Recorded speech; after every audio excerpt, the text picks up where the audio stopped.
계속되는 동안 볼 편인데, 여러분, 레이기 하면 항상 떠오르는 게 뭐냐면, 거룩입니다, 거룩. 거룩의 개념을 신앙생활 하면서 바르게 잡아가야 됩니다. 특별히 레이기가 말하는 두 가지의 거룩의 개념은 예배이며 동행입니다. 우리가 딱 거룩하면 떠올려야 중요한 이미지는 하나님을 예배하는 삶, 또 그것이 일상 속에서 주와 동행함으로 이어지는 삶인 것이죠. 이제 오늘 우리는 5제사를 마치고 8장부터 10장까지 다루어지는 제사장 규정을 다룰 텐데, 위임식이 실행되는 장면을 특별히 오늘 8장의 내용으로 다루게 됩니다. 참고적으로 위임식의 명령은 출애굽기 29장에서 상세하게 다루어졌었죠. 이제 그걸 이행하는 겁니다. 출애굽기에서는 이렇게 해라 라고 말씀하셨다면, 이제 모세가 그 명령대로 제사장을 세우는 겁니다. 여러분, 조금 그림을 좀 크게 좀 그려볼게. 출애굽기 마칠 때 그렇게 설계대대로 성막을 다 짓고 성막을 봉헌하죠. 성막은 준비됐어요. 이제 레위기의 1장부터 7장까지 해서 그 안에서 드려져야 할 제사의 절차를 배웠어요. 이제 뭐가 필요하겠습니까? 논리적으로 그 제사를 시행할 제사장이 세워져야겠죠. 성막이 준비됐고 제사의 지침을 들었고 이제는 그대로 행할 제사장이 세워져야 된다는 겁니다. 이제 그 논리 속에서 오늘 이제 8장이 우리에게 이해되면 좋겠습니다. 잠깐 지난번에 우리 다루었던 건데 번제, 소제, 화목제, 속제제, 속건제 대표적인 5대 제사에 대해서 우리가 다시 한번 주요 키워드로만 좀 정리해 보면 좋겠습니다. 번제하면서 떠올릴 게 뭐라고 했습니까? 예? 전부. 왜 번제가 가장 먼저 언급되고 그 내용이 전부일까? 이게 하나님 백성의 그 나라의 삶을 사는 백성의 가장 근본 원칙이라는 거죠. 이것은 또 역으로 말한다면은 전부를 드릴 만큼 하나님 우리에게 같이 있어줘야 된다는 겁니다. 이게 우리 평생의 싸움 아니겠습니까? 이 땅에 살아가는 날 동안 보여지는 게 왕노릇합니다. 좀 재밌는 게 거기에 근거도 없어요. 그냥 제 묵상이에요. 개인 사사로운 묵상입니다. 그냥 흘려 들으셔도 돼요. 여러분, 현재의 현자를 보시면 볼견 앞에 뭐가 있습니까? 그 부수가 왕변입니다. 왕변. 현대 할 때 현 아시죠? 보는 거 앞에 뭐가 있어요? 왕이 있어요. 풀이하면 뭐죠? 보여지는 게 왕노릇하는 게 현실이라는 겁니다. 제 개인의 묵상입니다. 전혀 근거가 없습니다. 전혀 신학적 근거가 없습니다. 그냥 저 개인 사사로운 묵상입니다. 근데 말이 되지 않습니까? 그런 세상 속에서 하나님이 전부로 살아간다는 게 쉽지 않죠. 왜요? 이유는 간단합니다. 하나님 보이지 않거든요. 믿음으로 산다는 게 그런 의미에서 어려운 거죠. 그런데 번제를 그의 백성에게 요구하셨던 것은 그런 믿음의 삶이 어떤 내용인지를 보여주시는 겁니다. 두 번째는 뭡니까? 소제는 어떤 의미였습니까? 소제하면 딱 떠오르는 게 뭐죠? 여러 방식으로 또 자신이 어떤 사람은 가지고 있는 어떤 요리 기구를 가지고 또 어떤 곡식을 가지고 또 고운 가루를 가지고 다양한 형식으로 감사를 표현할 수 있다는 거죠. 그러니까 전부를 드린다 그런다면 항상 우리 안에 생각되는 건 뭐죠? 최고의 것을 연결져요. 그잖아요. 전부 그러면은 비싼 거, 좋은 거, 값진 거. 근데 소제는 우리에게 뭘 말하죠? 전부라는 건 꼭 그런 것만을 말하는 게 아니야. 아무리 비싼 걸 드려도 전부가 아닐 수 있다는 겁니다. 전부의 개념은 뭐예요? 그 어떤 값으로 결정될 수 없는 그 자신의 고백이 전부라고 말하는 거예요. 할 수 있는 고백. 누구라도 할 수 있는 그 고백이 전부다라고 새롭게 정리합니다. 그러니까 전부는 값으로 매길 수 없는 거예요. 누구는 대단한 걸 드렸지만 전부가 아닐 수도 있는 거죠.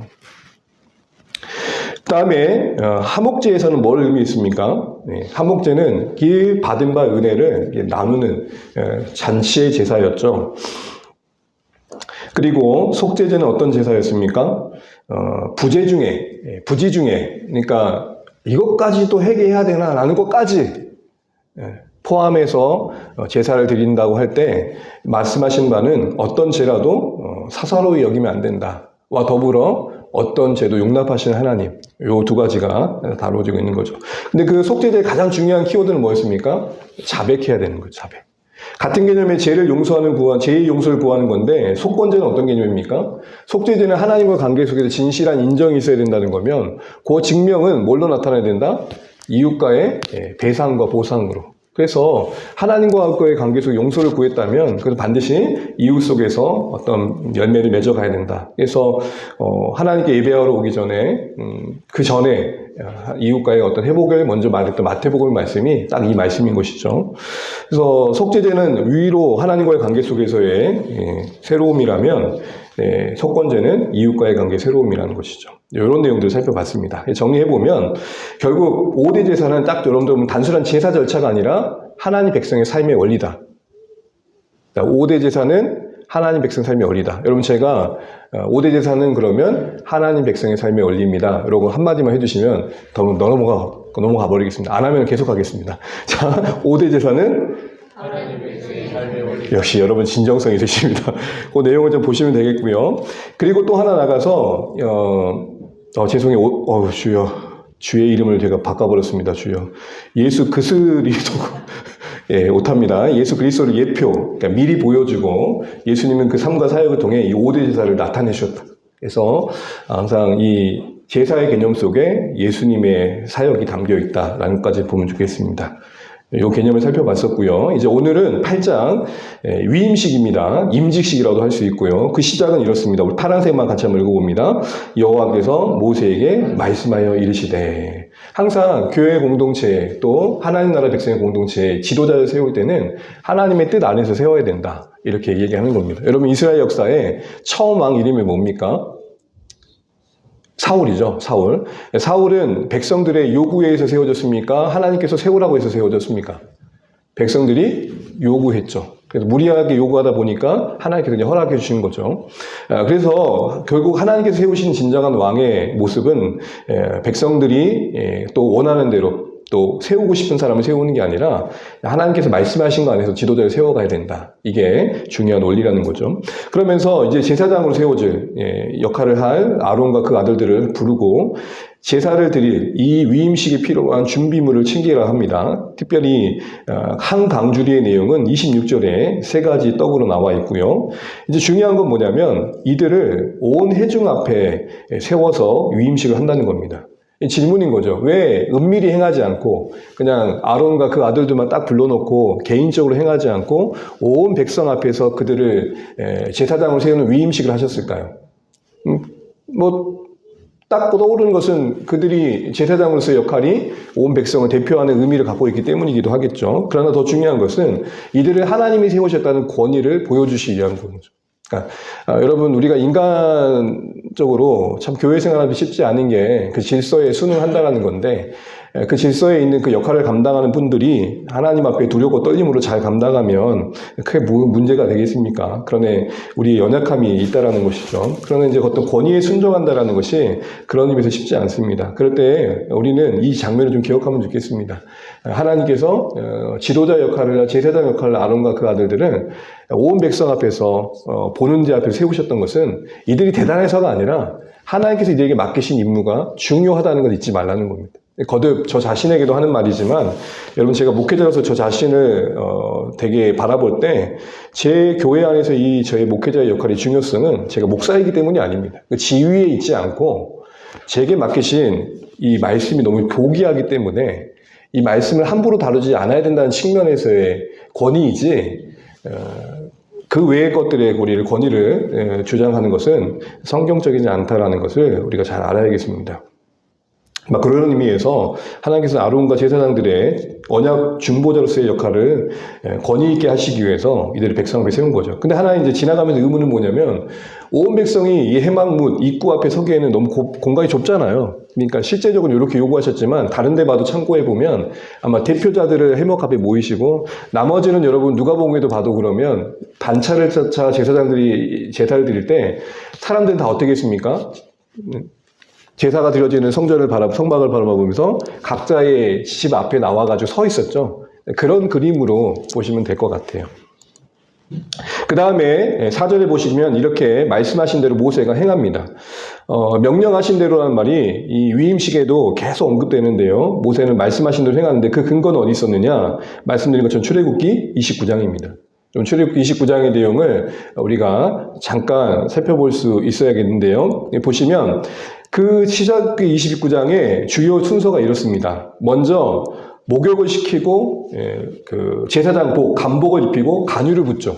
요 정결케 하는 의식이 이루어지고 난 다음에 이어서 절차대로 제사를 드리게 하는데 첫 번째는 속죄제를 드리게 하시고 두 번째는 번제를 드리게 하시고 세 번째는 임지식 제사를 드리게 하십니다. 그래서 속죄제는 수송아지로 그리고 번제제와 임지식 제사는 각각 순양 한 마리씩으로 이제 드려지게 하는데, 이게 이제 출애굽기 29장인데, 여러분 8장은 이 29장대로 이행하는 거라고 그랬잖아요. 연결 지어보면, 간유를 붓는 것까지는 13절에서 언급됩니다. 한번 읽어보시면 딱 그렇게 일치가 됩니다. 속죄제는 14절, 17절에서 언급되고 있고, 번제는 18절에서 21절에서 다루고 있고, 임지식 제사는 길게 22절, 29절에서 다루고 있습니다. 그러니까 이걸 제가 보여드린 이유는 29장을 모세가 하나님께서 명령하신 그대로 지금 이행하고 있다. 이거를 8장을 보면서 떠올려야 된다라는 것이죠. 특징은 주요 순서가 마칠 때마다 9절, 13절, 17절, 21절, 29절 마칠 때마다 여호와께서 모세에게 명령하신 것 같았다라는 추임새가 거듭 반복됩니다. 왜 이 말이 반복될까요? 위임식의 절차가 까다로웠는데 그게 하나님께서 말씀하신 대로 준행되었음을 강조하는 거거든요. 이것이 거듭 강조되고 있는 것은 제사장부터가 말씀에 순종해야 된다는 겁니다. 그러니까 이렇게 목회자들이, 교회 지도자들이 성도님과 함께 모였을 때 이런 말을 하죠. 이건 뭐 그냥 크게 무게 두지 않고 들으세요. 앞자리로 오시죠. 그러면은 성도님들이 잘 안 움직이시잖아요. 목회자들끼리 모이면 어떨까요? 거의 비어 있습니다. 앞자리가. 네, 거의 비어 있어요. 그러면 좀 오세요. 그러면 누가 움직일까요? 저같이 말번들. 네, 저희 조금 이제 목회자 순번을 보면 거의 밑바닥에 있는 목회자들, 거의 밑에서 한 3번째, 4번째 사람들 제가 이제 앞으로 움직이는 거죠. 잘 안 움직여요. 죄송합니다. 예. 그렇다는 겁니다. 크게 무게 두지 마시고요. 말씀에 먼저 순종하는 분을 제가 보여준다는 거죠. 목회자뿐만 아니라 그래도 권위 있은 나름대로 뭔가 역할을 부여받은 또 앞선 분들은 자신이 먼저 본을 보이는 게 상식이지 않겠는가, 이 말씀을 통해 생각해 보게 됩니다. 그리고 나서 이제 6절에 이제 절차대로 지행을 하는 것을 이제 봅니다. 6절부터 13절까지는 씻기고 입히고 붓습니다. 먼저 씻긴다는 것은 보통 여러분 세수하세요, 목욕하세요, 우리는 청결의 개념, 위생의 개념이잖아요. 제사장은 씻긴다고 할 때는 아이고 더러워라 씻어라 이런 말이 아니고 청결이 아니라 뭐예요? 정결이에요. 정결. 정결과 청결은 다르죠. 청결은 겉을 씻는 거라면 정결은 이 마음가짐을 새롭게 하는 거. 그래서 우리가 이 제사장이 세워지는 과정에 가장 먼저 했던 게 정결이라는 건, 그것은 아론 입장에서, 그 아들들 입장에서는 자신들이 이제 하나님 앞에 있다는 걸 인식하라는 거거든요. 사람들 앞에 서면 청결해야겠죠. 네, 그죠? 사람들 앞에서 이쁘게 화장도 하고 좀 이렇게 좀 세수도 하고, 딱 보면 우리는 뭘 봐요? 야, 너 세수 안 했지? 이것부터 보잖아요. 그죠? 우리 근데 하나님 뭐부터 봐요? 너 세수 안 했지가 아니라 네 마음이 왜 그러냐? 이런 관점에서 제사장의 위치에서 하나님 앞에 어떻게 서야겠느냐, 요 얘기를 하는 겁니다. 근데 여러분 아론의 입장이 돼보시죠. 가장 먼저 지금 씻김 받은 사람이 아론이거든요. 여러분 아론 하면은 지울 수 없는 인생의 과거가 뭡니까? 출애굽기 32장에 34장까지 뭔 송아지요? 황금 송아지를 만든 일들에 물론 백성들이 엇박을 받았지만 그가 주도하잖아요. 그래서 금을 다 갖고 오라 그래서 자기가 만들잖아요. 그러면 이런 가오를 갖고 있는데 제사장의 자격이 있을까요? 아마 백성 중에는 이걸 다 알고 있을 텐데 속으로 그런 생각하지 않았겠어요? 아니, 황금 송아지를 만든 주도자가 어떻게 대제사장이? 여러분은 어떤 생각이 드시겠습니까? 그런데 그 자리에 세우시죠. 정작 아론은 어떨까요? 그 씻김 받을 때 머리도 부어주는 어떤 모세가 그를 씻겨줄 때 어떤 생각이 들었을까요? 저는 되게 감격되었을 것 같아요. 자격 없는 내가 이렇게 제사장의 직분을 감당하더니요. 근데 그게 중요했던, 그게 필요했던 거예요. 얼마나 정결하냐가 아니라 얼마나 정결이 필요하냐를 아는 게 더 중요한 거예요. 근데 역설적이지만 얼마나 정결하냐보다 더 중요한 것은 얼마나 정결이 필요한지를 아는 게 진짜 정결이에요. 다시요. 얼마나 나는 가오가 없느냐보다 더 중요한 것은, 진짜 정결은 나는 언제나 가오를 범할 수 있는 자입니다를 아는 게 더 필요한 정결이거든요. 어느 영역에서는 여러분 신앙생활 하다 보면은 진짜 탁월할 수 있어요. 어떤 부분에서는 흠없난 없을 만큼 열심히, 정말 부족함이 없을 수 있어요. 그러나 스펙트럼을 좀 넓혀보면 사실 우리는 어느 부분에서는 가오가 있잖아요. 아론의 이 기름 정결케 되는 시간 속에서 느꼈던 그 용서받음의 깊이, 그로 인해 그 직분이 어떻게 보여졌을까를 생각해 보면 우리 다시 한번 우리가 하나님 나라의 제사장으로서 구원받은 백성으로서 어떤 마음가짐을 가져야 되는지 생각해 보게 됩니다. 간혹 신앙생활 오래 하다 보면 우리도 모르게 안 믿는 불신자에 대해서 그런 생각을 합니다. 아유, 언제 믿을래? 그 말이 갖고 있는 어폐가 좀 크게 여겨주셔야 됩니다. 우리가 언젠가는 누군가의 시선 속에 어떻게 바라봐졌어요? 너 언제 믿을래? 그랬던 자리에 있었잖아요. 뭐 처음부터 여러분 태어나실 때부터 할렐루야 하고 태어나신 분 계십니까? 응애 안 하고 태어날 때 할렐루야 하신 분 계십니까? 온 회중 앞에서 구별된 그 위임식의 장엄한 시간에 얼마나 우쭐댈 뻔하겠어요. 그러나 아론은 그럴 수 없었어요. 그런 자신을 세우신 하나님의 은혜가 컸고 우월감과 자랑은 자리매김할 수 없었던. 그리고 나서 이제 의복을 입힙니다. 씻기고 이제 의복을 입히는데 7절부터 9절까지 이런 순서로 입히는데 옷 입는 거는 이제 자연스럽게 속옷부터 입겠죠. 근데 이때 속옷은 속 바지와는 구별되는 겉옷 받침인데요. 흰 옷, 세마포 흰 옷인데 기본 옷을 말합니다. 기본 의상. 보시면 이와 같아요. 여러분 이건 출애굽기 29장에 우리가 자세히 살폈기 때문에 오늘 그것까지 살 필요는 없었고 이런 모양이 이제 대제사장 옷을 입게 되죠. 근데 옷을 떠올리면 항상 여러분 생각할 거 옷은 신분과 그 사람의 뭐예요? 역할을 대변하게 됐어요. 과거엔 더 그랬죠. 그 사람이 입고 있는 옷이 그 사람의 신분의 존귀함을 상징하고 그가 어떤 일을 하는지를 보여줬던 게 옷의 기능이죠. 그런 의미에서 하나님께서 이런 옷을 따로 제작하게 하시고 특별하게 만들게 하셔서 입히셨을 때는 하나님이 그 옷을 통해 자신이 어떤 문제를 나타내고 싶어 하시는 뜻이 있겠죠. 그러니까 그 옷은 권력의 상징이 아니라는 거죠. 여러분 옛날에 MBC 드라마였나요? 되게 오래된 드라마인데 완장이라는 드라마 이름 완장 맞죠? 된장인가요? 사람이 완장을 차면 어떻게 됩니까? 예?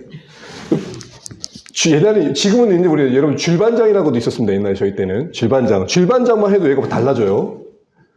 우선 대제사장이라는 거룩한 옷을 입혔을 때 그 사람이 어떠했을까 생각해 보라는 거죠. 근데 그 옷은 그런 기능이 아니라 그 옷에 담겨 있는 그 구별됨은 그 신분의 그 대제사장의 존귀함을 드러낼 뿐만 아니라 그를 그렇게 세우신 하나님의 뜻을 담고 있다는 겁니다. 그러니 그 옷을 입고 있는 사람은 그 옷에 새겨진 의미들을 되새기고 그것을 살아내야 된다는 거죠. 네. 특별히 몇 가지만 보면 흰색 맛본 속옷인데 속맛본 흰색이었습니다. 속옷인데 긴 치마를 말합니다. 긴 통옷을. 이것은 성결을 의미합니다. 청색 겉옷은 하늘의 기원을 둔 직분이라는 의미고 대제사장의 옷이 예봇을 거쳐 있잖아요. 앞치마처럼. 그리고 가슴팍에 뭐가 있었습니까? 이렇게 흉배가 있었죠. 흉배. 그래서 여기에 12보석이 이스라엘 이름이 생긴 12보석이 있었습니다. 대제사장의 가장 중요한 건 뭐예요? 이스라엘 가슴에 품고 하나님 앞에 서야 된다는 거죠. 그 마음 안에 하나님 백성이 있어야 된다는 겁니다. 또한 이 안에 펼쳐보면 이게 두 겹으로 되어 있었다고 했죠. 뭐가 있었습니까? 우림과 둠빔. 어떤 형태인지는 몰라요. 그러나 추정하는 것은 아마 주사위 모양이 아니었을까. 우림은 빛, 둠빔은 완전이라는 거거든요. 그러니까 하나님의 그 빛, 하나님의 완전한 뜻을 계시해주는 어떤 수단이었을 것 같아요. 결국은 제사장이 가장 중요한 것은 하나님 뜻을 분별해서 알리는 거였죠. 여러분 이게 조금 더 넓혀보면 제사장 직분을 부여받은 제사장 나라로 살아갈 우리에게는 어떤 역할을 하라고 요구하는 걸까요? 우리도 동일하게 그리스도 옷을 입어야 된다고 했잖아요. 그래서 우리는 그리스도 안에서 성결케 있는 자로 드러나야 되고 우리가 구별됨의 의미는 이 땅에 살지만 하늘의 소망을 둔 자로서 나타나줘야 되고 또 우리의 가장 거룩의 구별됨의 하나는 우리 안에 교회가 있어야 된다는 것이고 또 우리의 삶의 가치가 하나님 뜻을 분별함으로 나타나야 된다는 거죠. 그래서 여기서 거룩의 개념이 새로워지는 거예요. 여기서 제사장의 옷이 말하고 있는 거룩의 의미는 뭐예요? 얼마나 위험 있고 장엄하냐. 우리 보통 이제 거룩 그러면은 할렐루야 뭐 이런 게 아니고 정말 그 마음에 하나님의 백성이 있는가로 거룩이 되는 것이고 정말 그 사람이 그 인생을 통해서 하늘을 바라보는 자를 드러내고 있는지가 거룩이 되는 것이고 무엇보다도 하나님의 뜻을 분별하기 위해 애쓰고 있는 것으로 거룩이 나타난다. 이렇게 우리는 이 옷을 입은 자로 제사장의 옷을 적용해 볼 수 있을 것 같습니다. 자, 이제 옷을 입었으니까 뭘 해요? 부어요. 붓는데, 간유를 붓는데, 간유의 제작은 출애굽기 30장에 되게 고귀하고 비싼 것으로 만드는 것이 나오죠. 근데 주의할 거 딱 한 가지 얘기예요. 사람에겐 붓지 마라. 단 예외, 누구에게만? 제사장에게만 붓거든요. 왜 사람에게 붓지 말게 했을까요? 함부로 다루어질까 봐. 그래서 하나님께 구별된 역할을 하는 자로서의 의미에 그 의미가 훼손되지 않도록 간유는 제사장 외에 누구에게도 부어지지 않게 하셨습니다. 만약에 그런 경우에는 어떻게 될까요? 그 백성에서 끊어진다고 할 정도로 엄히 다루셨거든요. 엄마가 귀하게 여기는 향수가 있어요. 엄마만의 향치, 엄마가 정말 좋아하는 향기. 근데 딸이 그거 한번 해본다고 발라요. 그럼 어떻게 될까요? 쫓겨나는 거예요. 네가 엄마가 바르는 엄마의 향기를 네가 있었어요. 그런 일들이. 근데 이게 역할이 뭐예요? 노란색이 뭐죠? 거룩하게 함, 거룩하게 함, 거룩하게 함. 특별히 먼저 어디에다 부었냐면 성막 전체에 부었습니다. 그리고 나서 아론에게 붓고 그 아들들에게 부었습니다. 이 간유 자체에 어떤 능력이 있다는 의미는 아닙니다. 간유는 이전에도 말씀드렸던 것처럼 매개체입니다. 거룩하게 하시는 근원이 하나님께 있음을 상징하는 매개체예요. 그러니까 나는 거룩하지 않는데 부어지는 기름으로 거룩해진다는 것은 그 기름에 신령한 능력이 있다는 게 아니라 그 기름으로 상징되어지는 하나님의 우리의 거룩의 근원이십니다. 이걸 고백하게 하는 것이죠. 그래서 인간의 손으로 지은 보잘것없는 성막에 하나님이 계실 수 있었던 것도 참 하나님의 뜻에게 자격 없는 흙덩이인 우리, 여러분 아담의 의미가 흙덩이잖아요. 먼지 덩어리인 우리에게 하나님께서 그 존귀한 직분을 맡기신 것도 이런 구별하시는 하나님의 은혜에 근원한다는 것입니다. 이것은 우리가 기본적으로 대단한 조건과 외형을 갖춰도 기름 부으심이 없이는 하나님의 영광을 반영할 수 없음을 말해주고 있습니다. 신자된 우리에게 그런 의미에서 날마다 성령의 능력, 성령의 기름 부으심을 사모할 필요가 있는 것이죠. 여러분, 내 실력으로 쓰임받는 게 아니라 성령이 얼마나 우리가 붙들려 있느냐로 쓰임받는 거고, 이걸 우리가 바로 안다면 자연스럽게 나타날 수 있는 모습은 겸손히 하나님 의지하는 거겠죠. 자, 여기까지 보세요. 씻겼어요, 입혔어요, 부었어요. 이제 제사장이 이제 취임을 한 겁니다. 그리고 나서 이제 제사 절차를 밟게 합니다. 이거는 제사장으로 세워진 그들 자신이 먼저 하나님과의 관계가 새로워져야 된다는 의미죠. 근데 절차가 이렇습니다. 먼저 뭐라고 했죠? 속죄제. 그 다음은요? 번제. 그 다음에 이제 하목제에 준하는 위임식이 이루어지게 됩니다. 솥송아지를 드렸고요. 동일하게 안수하게 됩니다. 이때 안수의 의미는 내 죄가 너에게 대체되었다.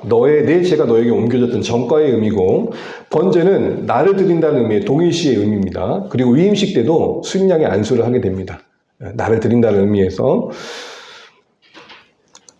속죄제와 번제는 1장에서 7장에서 다루어진 5대 제사들도 그대로 실행하면 됐었습니다. 근데 문제는 이제 오늘 관심은 뭐냐면 위임이라는 특별한 의식의 제사의 순서에 있습니다. 이때 하목제의 성격을 갖고 있어요. 왜냐하면 일부를 드리고 나눠 먹는 모습이 나오거든요. 이것은 제사장이 합평케 하는 자로서 그 제사 자신 안에 먼저 합평이 있어야 되는 의미이기도 합니다만, 중요하게 봐야 될 것은 피를 처리하는 방식에 좀 독특함이 있어요. 여러분 이거 기억하실 겁니다. 딱 보면 딱 떠오르실 겁니다. 그 전에 먼저 속죄제와 번제의 순서를 좀 볼 필요가 있는데, 제사가 이행될 때 왜 번제보다 속죄제가 먼저 나오는가? 여러분 5대 제사를 설명할 때는 설명성으로는 번제가 먼저 나오죠. 그건 원리를 설명하기 위함이었습니다. 근데 실제적으로 할 때는 항상 뭘 먼저 한다? 속죄제를 드리는 겁니다. 제사장에 세울 때. 왜 그럴까요? 용서받은 자가 돼야 된다는 거죠. 그리고 번제는 헌신이라는 의미에서 용서받음의 감사가 헌신의 이유여야 된다는 것이죠. 은혜에 기반한 헌신을 이 순서가 우리에게 보여주고 있다는 겁니다. 그래서 로마서 12장 1절에 바울은 이 순서를 이대로 번역합니다. 신약의 버전으로 구약의 속죄제 다음에 번제의 이야기를 번안해보면 이렇습니다. 우리 보이시니까 같이 한번 읽어볼까요? 그러므로 시작. 그러므로 형제들아, 너희 몸을 하나님이 기뻐하시는 거룩한 산 제물로 드리라. 이는 너희가 드릴 영적 예배니라. 아멘. 제물이라는 것은 구약의 제사 용어잖아요. 바울은 구약에 익숙했던 사람이죠. 그 제사의 용어를 써서 오늘 신약의 백성들에게 말하고 싶은 것은 속죄제와 번제를 분명히 상기시키기 위함일 거라고 생각해 볼 수 있습니다. 이 모든 자비하심은 속죄제입니다. 거룩한 산 제물로 드림은 번제고요. 그러니까 속죄제 안에 은혜가 있잖아요. 우리를 용서하시고 용납하시는 은혜. 그것이 우리의 삶의 근거가 되어져서 드려져야 된다는 거예요. 이걸 좀 더 풀어보면 바울은 형제들에게 이렇게 말하는 겁니다. 성도님들 한번 생각해 보세요. 우리가 뭐 하나 하나님의 은혜 없이 설명할 게 뭐가 있어요. 그러니 우리의 현실은 지어짤 것들이 아니라 진짜 논리적으로 보면 그 은혜에 당연한 것들 아니겠어요? 이렇게 얘기하는 겁니다. 네, 교회 안에서도 권면을 할 때, 아니 집사님, 집사님들 그거 뭐 하세요? 아니 장로님들 뭐 하시는 거예요? 어떤 직분의 책무를 가지고 추궁할 수 있는 식으로 할 게 아니라 우리 모두가 목회자부터 스스로가 물론 때론 그런 어떤 책임에 대한 의식이 필요합니다. 그러나 근본적으로 우리는 어디서부터 시작돼야 되는 겁니까? 하나님의 은혜가 기억되어지고 상기되어야 되는 거죠. 그래, 내가 목회자이기 이전에 죄인이었고 그래서 은혜로 성도가 되었고 성도 된 은혜 안에서 목회자가 된 거지 처음부터 목회자가 된 거 아니잖아. 이런 논리가 필요하다는 겁니다. 그러면 저희 신학교에 양지 캠퍼스, 용인의 양지 캠퍼스 가면 큰 돌비가 있는데 거기에 가장 먼저 나오는 게 뭐냐면 신자가 되라는 거예요. 신자가 되라. 목회자가 되기 전에 뭐가 되라? 신자가 되라. 집사와 장로와 권사가 되기 전에 뭐가 되라? 신자가 되라. 이제 피 처리의 독특함을 이제 볼 텐데요. 앞에 이제 속죄제와 번제는 앞에 다루었기 때문에 생략하고요. 22절부터 29절까지 위임 제사에 순양을 드리면서 안수 뒤에 도살한 피를 어떻게 처리하는가 봤더니, 자, 오른쪽 깃뿌리, 오른쪽 엄지손가락, 오른쪽 엄지발가락, 머리, 어깨, 무릎, 발. 이게 뭐예요? 전신을 말하는 거죠. 그 말단에 발랐다는 것은 온몸을 말하는 겁니다. 그 온몸을 상징하는 곳에 바르게 됩니다. 그 아들들에게는 마찬가지고요. 그 남은 피는 사방에 뿌립니다. 이 의미가 뭘까요? 왜 그렇게 하셨을까요? 말씀드린 것처럼 모든 몸이 정결케 됨을 상징하는 것뿐만 아니라 적극적으로는 제사의 지장의 직무와 맞물려서 모든 게 하나님을 섬기는 헌신의 방편이 돼야 된다는 겁니다. 귀에다 바른 건 뭘 말할까요? 제사장은 이 귀를 깨끗하게 해서 늘 말씀을 듣는 귀로 해야 된다. 손은요, 섬김의 손이 늘 하나님의 뜻 앞에서 바르게 시행될 수 있도록 해야 된다. 발은요, 하나님께서 원하시는 길을 걷기를 힘써야 된다. 그래서 머리부터 발끝까지 모든 우리 어떤 모습들이 하나님 뜻을 섬기는 도구로서 쓰여져야 된다는 것이죠. 제사장으로 부름받는 우리의 신앙의 삶도 입, 귀, 손, 발이 상징하는 우리의 모든 행함들이 하나님을 섬기는 것과 관련되어 있어야 된다는 겁니다. 이걸 말아보면, 역으로 보면 하나님을 섬긴다고 할 때 우리의 의식의 제한, 영역의 제한을 좀 뛰어넘을 필요가 있는 거죠. 교회 안에서 섬기는 것도 섬기는 거지만 내 존재가, 내 표정이, 내 손과 발이 하나님을 섬기는 도구가 될 수 있다는 측면에서 우리는 우리의 삶의 전 영역 속에 제사장적 직무를 감당하는 게 뭘까? 제사장의 마음으로 산다는 게 뭘까? 다시 한번 생각해 봐야 되는 거죠. 그 뒤에 이제 마무리하는 권면이 나오는데, 이제 속죄제, 번제, 위임식의 절차. 위임식의 절차 중에서 가장 독특함은 피 처리 방식인데, 그 처리 방식이 뭐예요? 말단에 피를 발랐다는 거. 그 의미하는 걸 기억하시면 좋겠고, 이제 마무리하는 내용인데요. 세 가지를 말합니다. 이제는 도살한 피가 아니라 그 뿌려진, 사방에 피를 뿌렸잖아요. 그 뿌려진 피 얼마를 다시 뿌리라 그러고, 얼마의 간유를 다시 뿌리라는 내용이 나오고, 그 다음에 남은 떡과 고기를 함께 나눠 먹으라는 얘기가 나오고, 이거는 하목제에서도 한번 다뤘습니다. 그리고 이 일을 7일 동안 해요. 7주야인데, 7주가 아니고 7주야입니다. 잘렸습니다. 기간은 7 낮밤으로 7일 동안 해라 라는 겁니다. 7주가 아니고 1주입니다. 그래서 속죄제, 번제, 위임식의 제사를 드리는데, 마지막에 이 위임식의 제사 끝나고 난 다음에 7일의 시간을 보내는 동안 위임식의 제사를 끝나고 해야 될 것, 그러니까 마치고 해야 될 후속 조치 중에 하나가 뭐였냐면 관유와 피를 뿌리는데, 이때 피는 도살피가 아니에요. 여러분, 처음에 제사장들에게 발랐던 피는 도살한 피예요. 그렇죠? 이제 막 짐승을 잡아서 흘린 피인데, 지금 그 모든 절차를 마치고 뿌린 피는 뭐예요? 제단에 이미 뿌려진 그 정결한 피인 거예요. 그러니까 제단에서 뿌려진 그 피의 얼마를 뿌리는 거예요. 다른 거예요. 다른 피예요. 근데 그거를 뿌리게 한다는 거죠. 근데 그게 거룩한 것이라고 얘기해요. 이게 뭡니까요? 같이 한번 읽어보겠습니다. 모세가 간유와 제단 위에 피를 가져다가 아론과 그의 옷과 그의 아들들과 그의 아들들의 옷에 뿌려서 아론과 그의 옷과 그의 아들들과 그의 옷을 거룩하게 하고, 관유와 제단을 다시 뿌리는데 그 도살피가 아닌 제단의 피를 뿌림이 거룩함의 의미라는 게 뭘까요? 이렇게 생각하시면 좋을 것 같아요. 위임식의 과정에서는 물로 씻은 뒤에 장엄하고 위험 있는 제사장의 의복을 입었어요. 그렇죠? 그런데 제사를 마친 뒤에는 이들의 의복은 관유와 피로 뒤범벅이 된 것이 결론이라는 거예요. 조지 히피트라는 우리 설교자, 18세기 영국 설교자가 했던 유명한 말이 있죠. 하나님, 저 녹수로 없어지기보다는 달아 없어지게 해주세요. 바로 그 얘기를 하는 겁니다. 제사장의 옷이 너무 깨끗하면 안 된다는 거예요. 제단을 섬겼으면 그 제단에 가득한 피가 묻어있는 모습이 제사장의 모습이지, 어떻게 말끔한 모습으로 제사장의 옷이 그거 결론이 아니라는 거예요. 제사장의 참된 섬김의 최종의 모습은 뭐냐? 섬겼던 제단과 일치해야 된다는 거예요. 피 뿌려진 제단을 섬긴 흔적이 그 몸에 남겨져 있어야 된다는 겁니다. 제가 목회자로서 여러분 앞에 설 때 이 양복에다가 뿌릴 수는 없지만 여러분이 저를 볼 때 여기서 땀이 느껴지셔야 되고, 설교자로서 얼마나 기도하셨을까라는 기도가 느껴지셔야 되고, 우리 목사님 진짜 말 잘하네 라는 내 말솜씨가 아니라 정말 하나님과 깊이 만나셨구나라는 흔적이 느껴지셔야 되는 그 얘기를 하는 겁니다. 피로 섬겼는데 피가 묻어져지 않는 게 이상한 거잖아요. 피 묻은 복음으로 영혼을 섬기는데 피 묻은 복음의 흔적이 우리 여기 없다는 게 이상한 거잖아요. 제사장의 옷이 상징하는 바는 우리의 존재와 성품과 행실인데, 그것이 피와 간유로 범벅이 되었다는 것은 오늘날 피 묻은 복음으로 섬기는 우리 안에도 그 복음이 묻어난 그 무엇이 거룩이라는 것입니다. 복음으로 영혼을 섬기는 중에 멍든 가슴 하나 없다면, 눈물이 없고 희생의 흔적이 없다면 그 복음을 아는 자인가, 이제 그 얘기를 하고 있는 겁니다.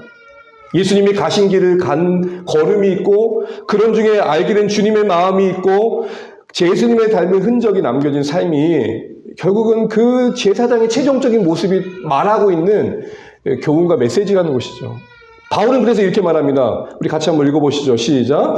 이후로는 누구든지 나를 괴롭게 하지 말라. 내가 내 몸에 예수의 흔적을 지니고 있노라. 사도인데 나를 무시해가 아니라 나를 봐라. 나의 사도됨이 예수의 흔적으로 말해지고 있다. 여러분, 갈라디아서는 여러분 아는 것처럼 할례를 행하냐 안 하냐로 싸웠잖아요. 니들 지금 나한테 할례 행했냐 안 했냐 할례의 흔적으로 언급하는데, 나를 봐라. 내 안에 예수님의 흔적이 있다. 예수님이 가셨던 그 길을 간 인생으로서의 아픔이 있고 상처가 있고 멍듦이 있다. 나 영원 섬기다가 몇 번 배신당했고, 나 전도하다가 몇 번 핍박받았고, 내 안에 복음 아니면 설명할 수 없는 상처들이 가득하다. 죄짓다가 남겨진 흔적이 아니라 예수 위에 살다가 남겨진 마음의 흔적, 내 몸의 흔적들을 봐. 이게 진짜 신자야. 갈라디아 교회 성도들아, 할례 행했냐 안 했냐로 말하지 마. 할례를 행했든 안 했든 중요한 건 예수의 흔적이 있는 거야. 크게 말하면. 저는 레위기 오늘 8장을 보면서 가장 은혜가 됐던 게 바로 이겁니다. 제사장의 가장 위임식의 마지막 모습은 뭐였어요? 피와 관유로 뒤범벅된 옷이에요. 우리 서로를 볼 때 그렇게 보여주셨으면 좋겠어요. 각자의 인생에 무게가 있고 또 주어진 역할이 있고 삶이 있는데, 거기서 신자답게 살다가 온 그 치열함이 묻어나면 좋겠어요. 여러분, 이 치열함이 있으면 어떤 은혜가 있는 줄 아세요? 그 치열하게 살았던 사람들 만난 게 고맙고 감사해요. 그중의 삶이 복음을 위해 치열하고 그 신자로서 그 자신의 거룩과의 분투함이 있다면 보이는 건 뭘까요?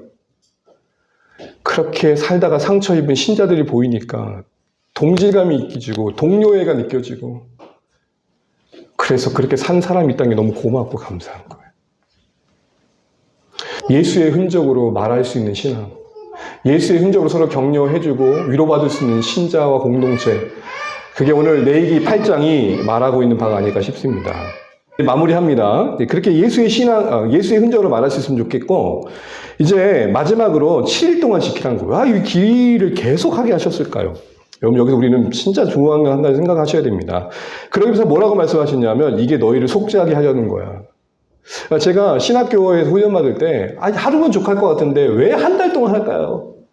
생각을 할 때가 있었어요. 이거 그냥 하루면 될 것 같은데, 왜 한 달 동안 하라고 할까요? 시간이 새기는 은혜가 있어요. 어떻게 할 줄 아는 것과 그것이 내 몸과 내 팔과 내 손으로 삶이 되는 건 다른 거고.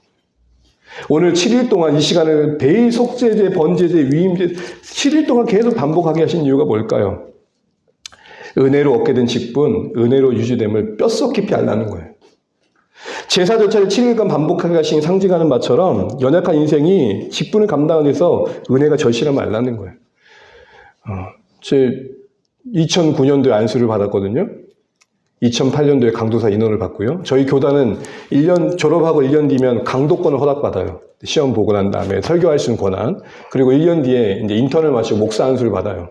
근데요, 강도사 인원 하는 사람들 젊어서도 그럴지 모르지만 이제 선서를 할 때 다들 네 그래요. 네.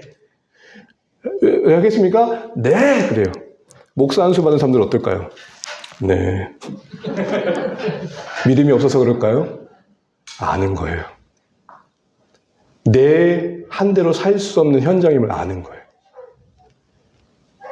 7일간의 머금은 오늘 아론과 그 아들들에게 자신들의 그 은혜로 주어진 직분을 은혜에 어울리게 감당하는 데 있어서 얼마나 제사에 담고 있는 의미가 그들에게 절실한지를 확인하는 시간. 네, 말씀 반주해 주세요. 그래서 은혜로 지속됨을 알아야 했던 것이죠. 이제 말씀을 읽겠습니다. 사랑하는 주안의 가족 여러분, 오늘 레위기 8장의 위임식을 실행하는 단계에서 보여주고 있는 내용들을 우리가 보면서 다시 한번 생각을 좀 해보시면 좋겠습니다. 특별히 오른쪽 귀, 오른쪽 손가락, 오른쪽 발에 말단에 이렇게 피를 바르게 하시는 의미, 그리고 7일간 지키게 하심의 의미, 무엇보다도 절차를 다 마쳤는데 그 뒤에 간유와 피를 다시 한번 뿌리는 그 피는 제단에 있었던 피, 결국 섬김의 흔적이 우리 가운데 있어야 된다는 의미 아니겠습니까? 우리의 제사장로서의 최종적인 모습이 무엇이었는지를 보여주고 있습니다. 사랑하는 주안의 가족 여러분, 이처럼 레위기의 말씀은 저 먼 말씀이 아니라 오늘 우리에게 가까이 또 하시는 말씀인 것 같습니다. 오늘 주셨던 말씀 중에 한 가지라도 묵상하시면서 기억하시고 기도하시면 좋겠습니다. 우리 같이 잠시 기도하겠습니다.